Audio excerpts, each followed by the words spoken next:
Welcome back to episode 74 of Your Birth Bestie podcast. Today's topic is one that many expecting moms find very overwhelming, which is how do you choose the right midwife for your home birth? Finding the right provider isn't just about their qualifications. It's about finding someone whose philosophy aligns with your values, somebody who prioritizes personalized care and safety, and who makes you feel truly the most supported. By the end of this episode, I am confident that you will feel ready to make a confident choice for one of the most important decisions of this birth journey. Hey there, I'm Beth Connors, a midwife and mom of two, but also your birth bestie. In this podcast, we'll dive deep into everything you need to feel confident, prepared, and in control, from baby bump to delivery room, from practical tips to personal stories. We'll cover it all so you know exactly what to expect every step of the way. Let's get into it. So it is definitely reasonable to think that choosing a midwife feels like a very huge task because it's such a big part of your pregnancy and you're meeting with them very often during this time, and they're going to be invited into your home to help you have your baby. So it's definitely a huge responsibility. And to validate those feelings, if this is something that maybe you're going through right now, I wanted to talk about some common struggles during this process that you might be experiencing. So first of all, you might be feeling overwhelmed by the midwives in your area on how many there might be and how you feel like you have to interview every single one. Or maybe on the other side of it, you are feeling underwhelmed by the options, which also, of course, makes finding someone difficult. So you might be thinking, where do you even start and how do you know which midwife will be the right fit for you? You also probably already have in your mind that you want a personalized experience, right? Most people want customized care and not to be another number and have their care standardized. But you also want to balance safety and prioritize you being healthy and you having a healthy outcome with your baby. So basically, you want someone who supports your choices, but also knows how to handle those emergency situations and can be open and honest with you during your pregnancy and during your birth, to have those conversations when needed to keep you and your baby safe. You also might have heard that all midwives are the same, or maybe that some home birth midwives lack medical training, or you have an incomplete idea of the possibilities that are available to you in the home birth setting. So these myths can definitely create unnecessary fear, and you don't need any of that while you are making this big decision, right? So here's why this matters. The right midwife will not only provide expert care that is individualized to you and your family, but also emotional support and education, making a huge difference in your birth experience if you find the right person. This is why choosing the right midwife or provider is one of the most important decisions in your pregnancy, if not the most important thing.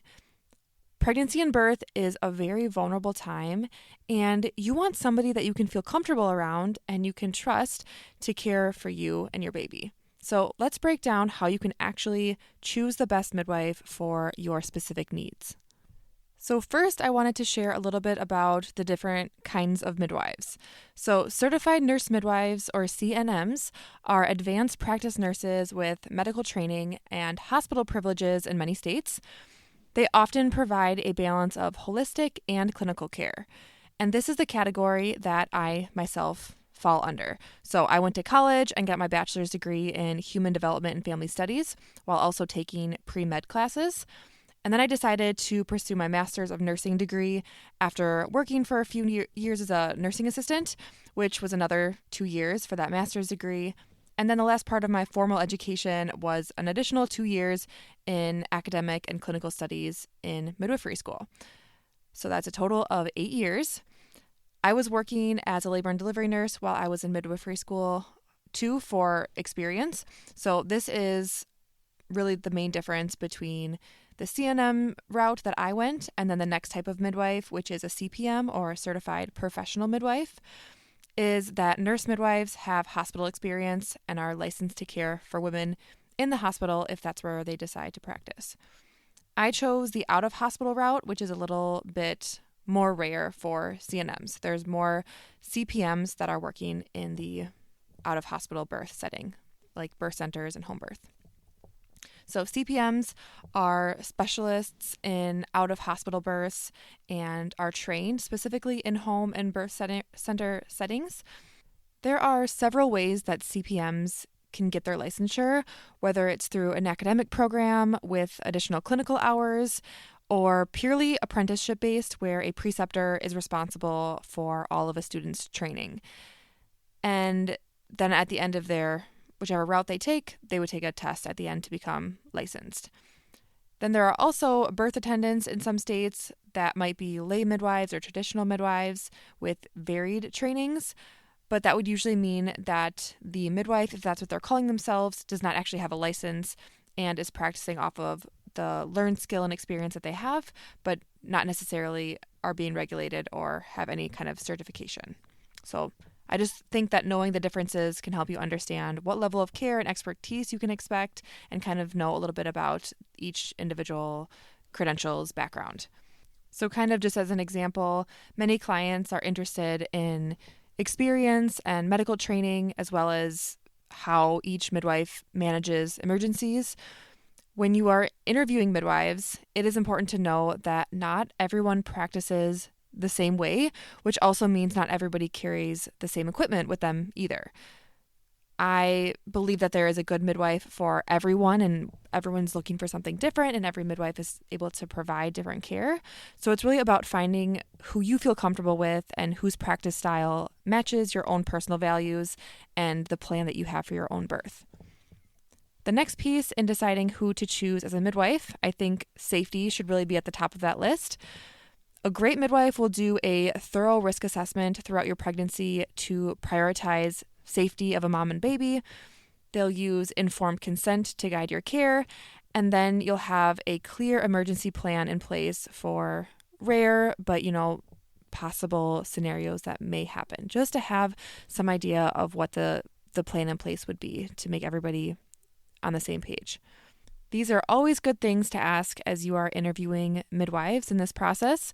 You want to know what your midwife's values are and question how certain scenarios might be managed to ensure a good fit for both of you. I think a big mistake some families make is overlooking a midwife's approach to risk management during that interview process, because you want to really be sure you feel comfortable with the conversations and the recommendations that are given, of course, seeking additional opinions if ever necessary. You don't want to feel anxious during labor or at a greater risk of complications without having a clear plan in place. The next thing to think about is that your midwife's practice style or philosophy should align with your birth goals. So are you seeking minimal interventions, holistic care? Do you have certain religious or cultural practices? Do you want a family-centered approach? This is why choosing your midwife is so personal and a really big reason why I love supporting out-of-hospital birth. To care for a client or a family, it should mutually be a good fit for everyone because it is so individualized and personal, and this is the care that you get when you are out of the system.